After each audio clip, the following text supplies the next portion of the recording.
From the Studio 13 Studios in Splendora, Texas, Hank's Think Tank is brought to you by the following sponsors.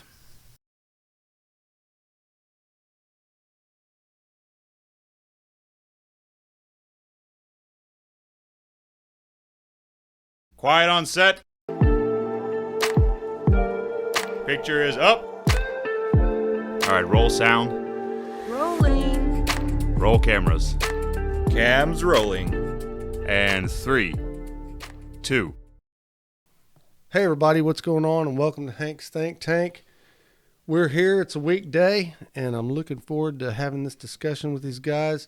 I got in the studio today, Sundance Head and Matt Peterson. These guys grew up together, they're good friends, and of course, everybody pretty much knows Sundance, and most people know who Matt is. But I wanted to welcome you guys aboard. What's going on? Oh, man, just enjoying the nice weather we're having today. There you go. It's getting ready to turn kind of crappy this afternoon. I think that'll bring the cold front in and change the seasons. I'm looking forward to that. That's going to be a good deal. Mm-hmm. So Sundance, I know you've been busy. I appreciate you coming in. You know, I know you just don't have time to go around and talk to a whole bunch of people about nothing, so I appreciate you coming in and spending time with us today. I really didn't want to get into a big questionnaire, and you know, you've done all the Q&As with everybody else, but kind of wanted to have a talk about music a little bit, about your roots and how you were brought up with music in your home and stuff like that. But before we get into that, y'all got a big deal that's coming up this Halloween, right? That's right. Yeah, what is that? You want to tell them all about it, Mr. Matt Peterson? Sure. We're doing a fall festival at Caney Creek Cowboy Church.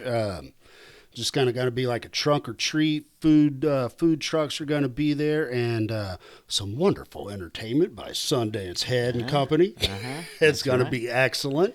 So we're expecting a big crowd out there, and it's going to be fantastic. We're looking forward to it. Cool. And is this any kind of a fundraiser or anything like that? Or Nope. Just something for the community. Man, that's great. Caney Creek Cowboy Church does it every year, and it just so happened to fall on Halloween this year, and we're just awesome. We're pumped, man. Some place safe for the kids to come, families to experience some good music and good fellowship and good food. So, and what time are we going to kick this thing off? Thing starts at 7. Sundance? Sounds good to me. I'll be there. Let's say between 6 and 7, okay? Maybe whatever. We're just going to have a good time. Cool. And do you know the address to Cowboy Church? If not, I can insert it, but we'll find it. No. Where's it at, though? It's on 1485 North, Okay. right at the corner, basically, of 3083 and 1485 North. Okay, cool. Cool. Big place? It's got a cool, it's a big place, big horse arena. That's where the concert's going to be, is in the arena. Nice stage and everything's going to be there. And I do know it's a really cool name of the road is None Such Road. Okay. So Wow, there you go. I like that. Yeah. That's cool. I wonder who came up with that. Took me forever to figure out how to pronounce it. I was like, None Such. That's a good road.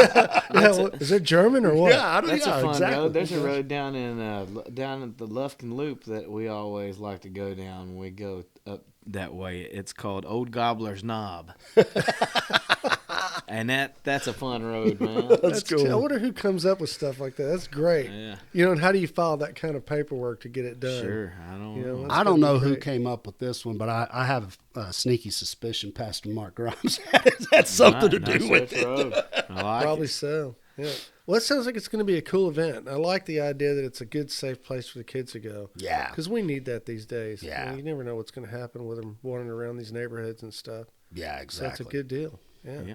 So you got a big set list for that evening, or? Oh, we'll be playing, right now, mostly I'm playing the new record Starting Again. It's been out for a little over a year now, but Okay. well, we play mostly that. We'll throw in a few cover songs, you know.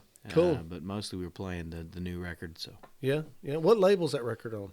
Lossless. It's Okay. actually, we're independent, so. Great. Yeah, It's the way to go, It's man. on, that label is my bank account, so. That's it. And I guess gotcha. what? It is owed money. Yeah. There you go. Yeah, the music business has changed. It's not Yeah. what it used to be. Right, yeah, And everything it's- mostly, everything's independent, especially Yeah. now with like Zach Bryan really blowing everything up. and owning all his own music and doing all of that. It's a way to go and license it out. Yeah, so he owns pretty much 100% of everything. And they're trying to figure out what to do because now there's a million more Zach Bryan's coming up, and so the record labels are really freaking out. Yeah. Yeah, it's weird because all of that came about so many years ago, and I don't think anybody saw it coming. I know I didn't see it coming. Right. Just a big change in the music business. We used to make money on albums and, and selling our music, and it's just weird. Chinese, they saw it coming. They probably did. No, they 100% did. They go, hey, we're going to make TikTok, and then the rest will be history, dude. Now you just, if you get TikTok famous, you go on tour. Oh, yeah. Yeah. There's a lot of pressure on musicians and artists as individuals now because before you'd promote and you would play live shows, but now it's like every day you're competing to provide constant content, whether it's good content or not. And it's hard to do. And so it's just a plethora of BS. Every day you've got to put something out there to stay relevant and just keeping that presence on social media. Yeah, and so what happens also now is that it's just it's inundated with that kind of stuff. So you just flip through there and see 1 million guys playing the guitar and singing a song. Oh yeah. 1 million. Yeah. Yeah. It goes on forever and ever and ever and ever. So now it's going to be, once that becomes redundant, and that was the biggest, brightest form of expression, then what's going to happen? Where does it go from there is my point. Like now, it's really hard to ask someone to go out and pay $25 ticket cover and then spend $50 at the bar to watch a live band when they can stay home on their couch on their phone and go anywhere they want to go and be completely entertained for hours on end for free. Yeah, it's crazy. You know what I mean? Yeah. So you try to figure out how to navigate that. How do we get people to come out to the shows again? Especially since COVID, man, it's been hit or miss. Like we'll play shows where there's 1 million people, or we'll play shows where it's us and the bar staff. Wow. You just don't know, and people aren't as predictable as they used to be, and it seems like it's harder and harder to get people to come out and do. I think anything. they're more fickle than they used to be. Well, yeah, that too. Yeah. So, yeah. Yeah. So I mean, it's just such a weird. It's ever evolving, Yeah. And just like anything else in life, by the time you think that you figure it out, it's already there's something else going on. Yeah. Yeah. You know what I mean? So is a big part of it become merchandise too? I think for me, that's really the only way I make money after I pay all my costs and the people that are invested. Yeah. Is from selling the shirts and merch money is the only. So, Yeah. But I've been designing my own merch of late, man. I've got some pretty great designs that we're doing full color on T-shirts. It's some art that I've begun creating since I've quit drinking. It's kind of an accident, really, how it happened. I had devoted my time. So much of my time was into other things. Mm-hmm. So. When I found that I had so much time on my hands, what am I going to do to stay busy? I started drawing, and it was, just one thing that I used to do, but never really tried to be good or efficient at it. And then, so I started making these concert posters out of really necessity, just because I wanted to try to promote them and try to figure out some other way to step out in front so people would see. And so I made a couple of these posters, man, just pencil drawings that I colored with markers. And some people said, I started getting comments saying, hey, man, this stuff looks pretty rad. And since then, it seems like, I don't know, man, it's just this thing that's taken on itself. Sometimes I look at some of this stuff that I've done recently in the last few posters I look at, and I'm like, I really can't even believe that I did this from, like, this was a blank piece of paper, man. Right. Yeah. It's like, I really don't even know how this is happening, but I'm just thankful that it's just some kind of accidental thing, man. It's always cool to figure out that you can do cool stuff in your mid-40s. Yeah. Sure. Yeah, you know what I mean? It's like, And it's good to have a creative outlet too. Sure, man. That, I think most men, even if you're not a musician or you're not an artist, you still need some sort of creative outlet. Right. I see it all the time in people. So oh, man, yeah. To me, there's nothing more interesting than someone who can be creative. And ingenuity just tinkering with stuff. Like, Yeah. I'm really into carpentry, and pretty much any fine aspect of life where that it took someone a lot of effort and a long time to figure out how to do it. Yeah. I respect that, and that covers a gambit of things in life. But and that's why, hey man, really the finer things in life, they do cost more, because it takes a long time for that thing to be made. Somebody had to go through a lot to figure out how to get that thing to be so badass. I got you. You're right. Yeah, that's right. When I was a kid, I worked at Daniel Industries, and we had a guy there. One of the bosses, his name was Clem Bruning, and twice a week he would call the whole group together and talk about craftsmanship. And I worked there for a couple of years, and I had just these weekly lectures about craftsmanship. And you don't see it these days. Everything is kind of mass-produced, Sure. and there's not a whole lot of craftsmanship left. Mm-hmm. But he would even get down to the guys that worked in shipping and get them to do all their writing for their bills of lading and stuff like that with craftsmanship. Make sure it's right. Make sure it's good and perfect. Mm. And I tell you, at that time, and I don't know how Daniel is now, but at that time, Daniel Industries, we put out a high quality product. Didn't matter what it was, what department it came out of, and it was from beginning to end. Everybody thought about craftsmanship all day, every day. That's And I badass, carried it man. with me through my life. Yo, I can hear the pride in your voice still about Yeah. it. So It was those are things that It was a good deal. Those are just those small things in life that are presented to you, and if you're smart enough to take that knowledge and apply it to your own life, then things get infinitely better. Yeah, that's it. Unfortunately, a lot of times that doesn't happen. That's right. Yeah. That's right. Yeah. Yeah. All right, so I wanted to mention Roy, your dad. Sure. Really popular 60s, 70s, Mm-hmm. had a hit song. What was it like living with a guy like that? I mean, every time I see him on TV, I think to myself, this had to be an amazing dude. He Yeah. was, man. Super great guy. Yeah. I learned a lot from my dad, and he was my best friend. Yeah. And he had a lot of things going on, and it was tough as growing up. It was really, I was living through the times when he was coming from being a superstar to growing into an old man. So Yeah. I watched the whole thing, and Oh, it was man. brutal, man. Oh, yeah.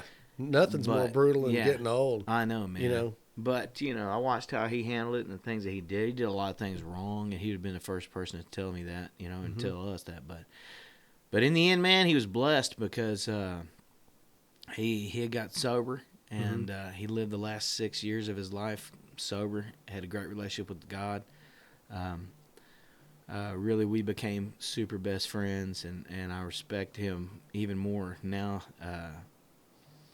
deceased, than I did, when he was gotcha. alive. Yeah. Huge admiration for the guy. So, Yeah.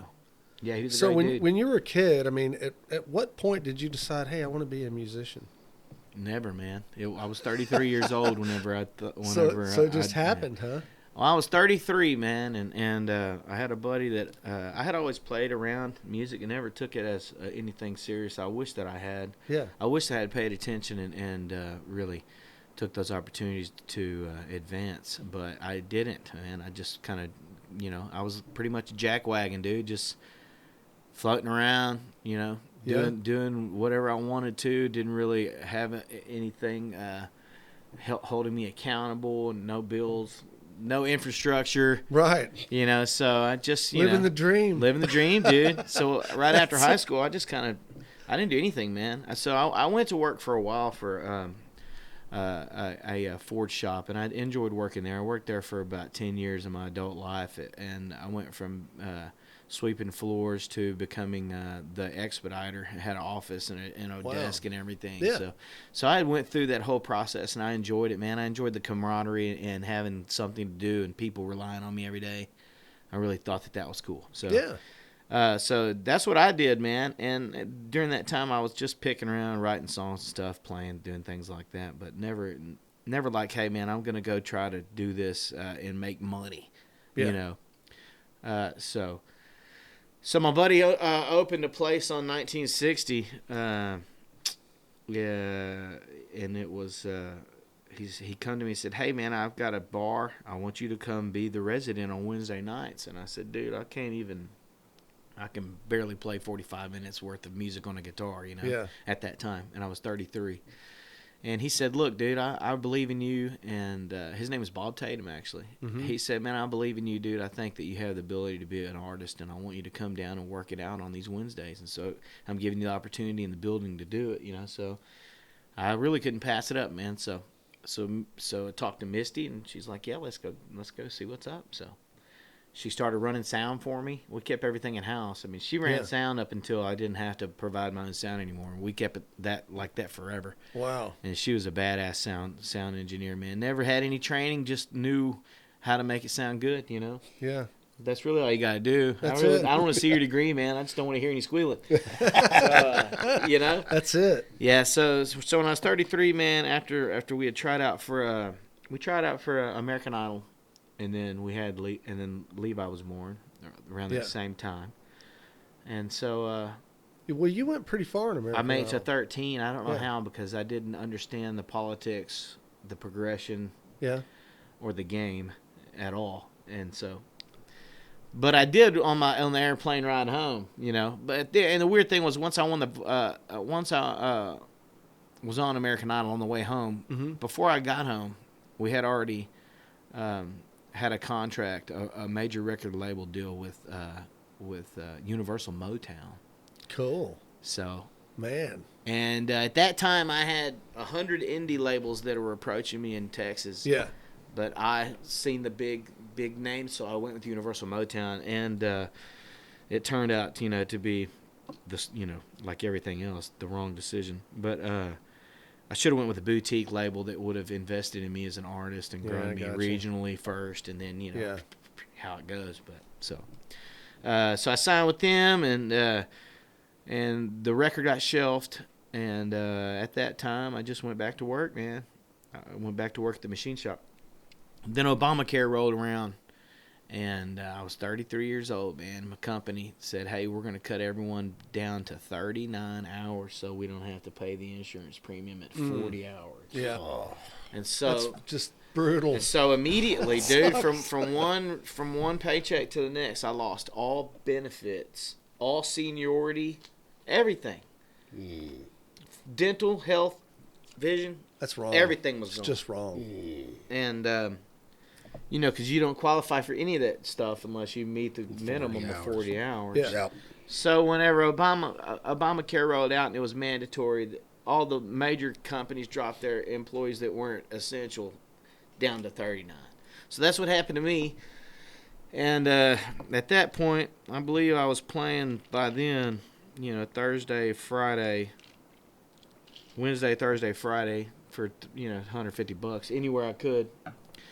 And still working, 65, 70 hours a week, so I was getting pretty burned out. And when that came, my wife was like, "Hey, man," I'm like, "Hey, I'm unhappy working this day job. I'm unhappy playing music too. I don't know what to do. I'm so confused, Obamacare came, they cut everything back. I talked to my wife. She's like, "Hey, look, let's just give music 3 years, devote 100% of our time to it for 3 years, and see if we can pay a light bill. And if we can, then we'll just continue." Nice. And so with her blessing, and that's really that's how I got into music. That's incredible, man. Yeah, so that's how So we're like, hey man, let's go try it full time. Wow. That's a cool ass story. Yeah, man. So then we played everywhere we could play, and you don't always have somebody behind you like that, Oh yeah. And for it to turn out to be your wife is even better. Oh man, yeah, she's something else. She's the meanest person I know, also. Aren't they always? I thought that was just par for the course. Yeah, man. I'll tell you what, though, I wouldn't know what to do without her, to be honest with you, man. We've been together 25 years this year. Yeah. I think about that all the time because, I've lost 100 pounds, man, and it's a weird thing to really get depressed and to dive into the life of an alcoholic and just kind of let everything go. Yeah. And I did that, and especially during COVID after my dad died, man, I was really lost and drinking every day a lot. I gained so much weight, man, and I just didn't care, didn't care about anything. I got you. I mean, COVID was a rough time for everybody. Of course, most people didn't have the death of their father to Sure. go with it. But Yeah, and right before COVID, we had we had sponsors, man. We had so much money behind us. We were going national with the record that we just recorded with Dean Dillon producing in Nashville with all the baddest people in the world, man. And so everything was lined up, and then COVID come and basically chopped our legs off. And that was the big shot right there, man. So then I went into a deep, deep depression, man. Then COVID hit around, it all came together like this big, giant thing. yeah. And so, oh, anyway, I digress. So I lost 100 pounds, man. It's weird to have chicks hitting on me again, telling me how good looking I am. And it's you know what, man? I forgot, dude, that I'm really good looking. I forgot, man. You are, man. I know. Always have been. Yeah, so That's the first thing I thought. yeah, man, damn, this guy's good looking. So, who's this stud? so the strange thing is, being on the road, man, for a long time, I never had any type of temptation whatsoever. If it wasn't drugs or alcohol, damn sure wasn't women, you know. And to have that come back into my life is just kind of strange, man. But I sit back and I kind of laugh at it sometimes. And I think, honestly, man, even if I really wanted to, I think I'd be too bashful, man, to even, get naked in front of someone else. You know what I mean? Seriously, man. I'd be hey, if we're going to do this, you're going to have to go in the other room. You know what I mean? Yeah. You're going to have to go in there. Good. That's for sure. Shit. It's hilarious. It's so true. I get it. So, I got 2 questions for you. First one is, best venue you've ever played at? The one that was most memorable, you thought, this is the shit, I love this place. It's probably the Grand Ole Opry, really. We played the Grand Ole Opry and the Ryman. Yeah. For me, it was the Grand Ole Opry. We've done it a few times, and I think we've played there a little over, I think 8 or 9 times, and it's just every time I'm so nervous, and the energy is just so phenomenal. Yeah. Yeah, so probably there, man. I mean, it's just, it's the Opry. That's just so crazy. I think, as an artist, it was kind of pinnacle for me because it was just something I always dreamed of, even as a kid, and then to have the opportunity to go there and do it was just unbelievable. I think, man, on my bucket list in Texas is probably at the top of that list is probably Green Hall, man. I've never played Green Hall. I don't know why. Really? Never Wow. have. So, Maybe you'll get a chance pretty soon. Yeah, man. Yeah. It has to be. At this point, it's been so long, and I've never done it. It has to be right. You know what I mean? I'm not just going to go in there on a Wednesday night. I want to make sure we sell it out and that it's really badass. We have memorable stuff made that you can take with you. There you go. Yeah, it'd be cool. Something cool. Yeah. Yeah. So what about studios? I know you've probably recorded at a bunch of studios. You got a favorite? Man, you know what? My favorite studio isn't around anymore, but it was on 1485, and it was Roy Mullins. Yeah. And that's Really? where I recorded my record in high school and a few demos after that. Roy was a super sweet guy, and he would allow me to come into that studio and pretty much take control, man. So I would go in there, and he would just hit record, and we'd just have a blast, That's great. I guess it was all analog, huh? Yeah. I don't know who has all those masters. I don't know who's got them, but we made a pretty badass record, man, back when I was 16, 17 years old right here in New Caney. Yeah. With a band called Temper Scarlet. It was me, Tony Pamilla, Rick Johnson, and Adam Holt. And it was just such a great little record, man, because none of us really knew what we were doing, and we just played music, and we just loved it, man. And that's when you listen to that record, it's one of those things that you go back in time and you go, man, this was so cool because we weren't trying to do anything other than just make these badass songs. Yeah. And this is how we felt right then. Yeah. And it's magic when it's like so that. cool, Yeah. man. And so after high school, man, they all decided to go to Los Angeles, and I said, man, if we can do it here. Is basically what I told them. Let's stay here and do it, And they didn't see it, man. And it was so ironic because at that time when they split and I was here and we weren't playing music, the Texas music scene literally was built. by Krager and Fowler and these guys out here. It all sprung up right at that time, and I just feel like, man, that was just another opportunity that we could have been a part of, if we had just seen the bigger picture. But hey, L.A., who doesn't want to go to L.A.? Yeah, me, I don't. I'm staying here, dude. Well, I tell you, L.A.'s not what it used to be. That's for sure. Yeah. So I wanted to go in the late 70s. Those dudes stayed out there too for 20-something years, man. I think Adam Holt's still out there somewhere. He might be in Phoenix. I know Rick and Tony, they're back in town doing. I don't know what they do, but so cool, man. So that studio, when did it shut down? Because I've never heard of it. Roy died. I don't know who has it now, who has the building or whatever's going on, but So that was where I learned the process really of recording too, because I would go in there and build songs from we'd start with just an acoustic track, and then I would literally play every instrument and we'd build songs. That's cool. And were you running on 2-inch tape or what? Whatever Roy was running. I don't know, man. I tell you, I don't pay attention to anything. I said, hey, hit record. Okay. That's it. Hit record. Hey, can I get a tape of that? Go play it for all my friends. Yeah, man. Check this out. They're like, oh, geez, dude.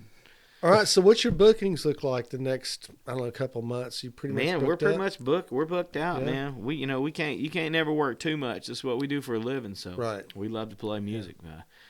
November's turned out to be a pickle because we've had a couple of them fold in on us. Usually every month you get one that something happens. But we have an agent, and so luckily we'll let him figure that out. There you go. Okay. So it's mainly staying in Texas, you think? Or? No, we go anywhere, man. We'll go anywhere. If they want a band and they want to hire me, we'll go. So that's cool. Yeah, it's like that old Paladin. You remember that old TV show? Have guitar, we'll travel. That's what I say, man. That's right. We'll go anywhere, man. That's it. Yeah, so that's what we do, man. We just go hammer around playing music. So I've got writing a new record right now, and that's what I'm in the middle of. So.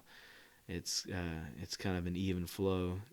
I try to allow the songs to come to me, because when I sit down and try to pen something, it just doesn't never come out the way it should, Yeah. It was weird learning to write songs here, like on the West Fork, man. We would sit down there with acoustic guitars in the woods and write songs, and then try to figure out, what are we going to name this song, Yeah. And then when I go to L.A. working with Dean and Buddy Cannon and these guys and Jamie Johnson, it's like they come up with a song title and then they write an entire song around the title. Wow, that's cool. I've never heard of it done that way. Yeah, for me it had always been very personal thing, and then it's pretty much Nashville's like, it's a slogan. If you can sell it on a tour, if you could put it on a T-shirt, we'll write a song about it. Yeah. And they're super badass at it and really efficient, so. But the weird thing was going out there and learning how to write songs like that, and then coming back home, is that I couldn't remember how to write music alone. After co-writing with Nashville guys, I come home and I can't write anything by myself. And so I go through a huge drought until Dad dies, and Misty buys that studio time for the Starting Again album. We actually go in there. I knew she had the studio time. She had told me so. We went to Stormy Cooper Media's with the intent to record 4 songs that we had been playing. And 3 of them I co-wrote, and one of them was written by Christian Bush from Sugarland. So none of them were my songs that I solely wrote. And then we went in, recorded those in one day, all 4 of them, complete production, done, except for mastering. And I came home, and Misty's like, man, I didn't want to tell you, but I bought 5 days. So I had 4 more days and no songs. Yeah. And so I sat down at the kitchen table that night, and I wrote 4 songs, man, like that. Oh, wow. So it's lyrics first and then melody, right? Well, for me, it's just kind of the story and the motion and the emotion first. Yeah. And then everything comes after that. Yeah. Yeah, and then the next day we went and we recorded those songs, and then I went home and wrote 2 more, and one of them was Starting Again, which is the song. It's basically an ode to my dad, and that's what we named the title of the album. And So I went in and showed the band. They never heard these songs before. We sat in a room together just like this. I played the guitar, ran through it one time. We're not Nashville guys, so we don't have a chart, right? And like Dave, my bass player, is the only one in the band that can read chart, and maybe music. I don't know. Yeah. The rest of us is just like, hey, it goes dee-dee-dee, and we go, all right, That's it. So Here's I played the key, it one here's the chord time, changes. and then we went in and recorded the whole record like that, man, and it was really spontaneous, and so it's just really, really fascinating to see. You know, like if I had sat down and tried to write those 6 songs, it would have been impossible. Right. You know, it would have been impossible. Yeah. You know what they call that? They call it lightning in a jar. Oh, I heard that, man. I read that book, Willie Nelson's last book. He said, you know, songs kind of just fall from the sky. Yeah. And, you know, when you sit down and really put 100% of your brain into writing a 3-minute song, it comes out like, it's just, for me, people can do it. I can't do it. It has to be something that I've felt, went through, experienced, or been a part of, you know. I can't just imagine something and do it. I wish I could, because then I could probably get a publishing deal writing songs for other people, you know. I could use the extra money, let's be honest. But I've just emotionally invested in it so much that I can't do it, you know. I'm trying to loosen up a little bit and do things like that. I'd like to get into producing other people. That would be cool. Yeah. That's what I'm trying to do. You know, I think that's what makes your music so powerful, though, because you are emotionally invested into it. I mean, when you sing, when you perform, for me anyway, I feel it. You know, like I feel like I'm walking through that with you. Yeah, man. It's interesting to hear that process. Dude. You know, like there's a song on the new record, and it's called My Babe. It's called My Girl, Babe, and I wrote that song for Percy because, you know, I wanted to write her a song where, in the event that something would happen to me, she could listen to and know how much I loved her. And I wanted, you know, and for me it was like Forever Young, you know, that song is such a beautiful song, and I really see it now with Brazos. You know, he's 9, completely innocent, such a sweet little kid, you know, and just I look at him and, man, it just breaks my heart knowing one day the world's going to kick this dude's ass. You know what I mean? It's true. It pisses me off, man. Yeah. So, you know, try to capture that kind of emotion in the songs is what I like to do. So, well, you've done well, really well. Thanks, man. You know, it's important because I think that when you are a musician and you're actually able to do it, it's kind of an extension of your soul, and it's the only way that you can show your soul to other people. And I think some people don't even catch that when they're listening to music or watching somebody perform. But I always try to think of it in those terms, and it makes it different. You know, it makes the experience different when you say, man, you know, I see it, I feel it. That's right, man. Yeah. So, yeah, I'm envious. I wish I could do it, but I can't sing and I can barely play. Right. But I'll tell you what, I'm one of the best damn music listeners you'll ever come across. Well, that's good. I'm a pro at it. And I spend a lot of time listening to music. That's awesome. So, but I wanted to thank you for coming in, man. I know you're a busy dude. Yeah, man. Thanks for having us, man. Yeah. And, you know, use of the studio is yours too. So if you ever need spontaneously to come and just knock something out, give me a call, let me know. You got it, man. We'll definitely take care of that too. When are you going to air it? When are the people going to hear this thing? I'll have it up today. Oh, okay, So, cool. yeah, We'll share it around the world. Yeah, sounds good. Matt, I appreciate you coming too. I know you're a busy guy. Oh man, any chance to hang out with you and Sundance? Yeah, Matt's the dude, man. Yeah, he is. And I wanted you to tell everybody about my Arnold's. Okay, so Hank made me an Arnold Palmer, and he's been bragging that he makes the best. And I have to say, I agree with him 100%. It's pretty dadgum good, man. They're great. And it's a combination is what it is. Got to be the right amount of ice, right amount of lemonade, right amount of tea. See? Yeah, that's where I mess up. I'm either heavy on the lemonade or heavy on the tea. Right? That's right. Either way, I like it, but this is the best one. I'll show you how to do it for $100,000. Oh, I'll just keep coming over. Candy bar? Candy bar? $100,000 candy bar? Yeah. Oh, yeah, that's a good idea. It's an even swap. Yeah. All right, anything local that you wanted to promote? Oh, man, just you guys come out Halloween. We're going to be over here at the Cowboy Church having a good time. Come out and see the band. Just come say hello. And that's what we want to do, is have the whole town turn out. We want to see everybody in the world out here at this show having a good time and enjoying the festivities for Halloween. So, There you go. There you go. All right, guys. Well, there you have it. I'm Hank Matt. This is Hank's Think Tank, and we'll see you in the next one.